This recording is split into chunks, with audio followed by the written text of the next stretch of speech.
बिस्मिल्लाहिर्रहमानिर्रहीम।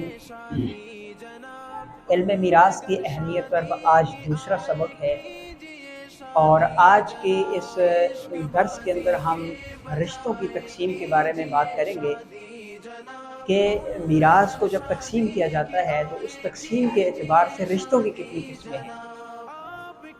ये तकसीम शरीयत मुतहरा ने की है और कुछ रिश्ते ऐसे हैं कि जिनका हिस्सा ख़ुद अल्लाह रब्बुल इज़्ज़त ने निकाला है, मुकर्रर किया है, और कुछ रिश्ते ऐसे हैं कि उन रिश्तों का हिस्सा तो मुकर्रर होता है मगर बाज़ दूसरे रिश्तों की वजह से वो रिश्ते हिस्से से महरूम रह जाते हैं। इसकी तफसील इंशाअल्लाह आइंदा असबाब में आएगी, दुरूस के अंदर आएगी।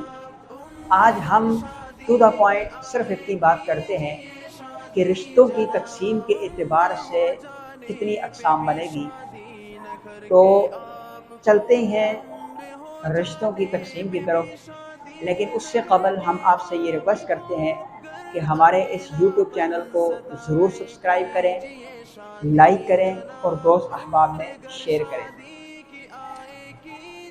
यहाँ इल्म मीरास के अंदर भी अल्लाह ताला ने ख़ुद रिश्तों के जो हिस्से हैं वो मुकर्रर करके हमारे सामने रखे हैं, और उन रिश्तों के जो हिस्से मुकर्रर किए हैं वो अल्लाह ताला ने कुरान मजीद के अंदर ख़ुद हिस्से मुकर्रर किए हैं, आयात की सूरत में मौजूद हैं।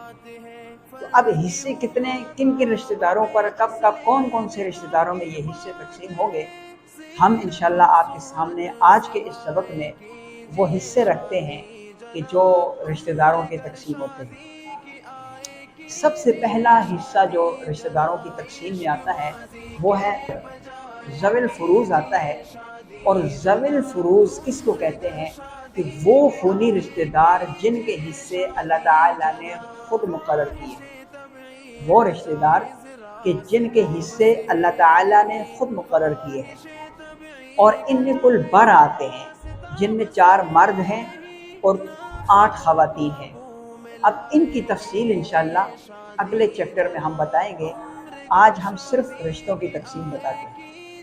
दूसरे नंबर पर आता है असबात नसबी, मैयत के वो खूनी रिश्ते जो खुद भी मर्द हों और इनकी निस्बत किसी न किसी मर्द की तरफ से हो, इनकी निस्बत किसी मर्द की तरफ से हो, इनको असबात नसबी कहा जाता है।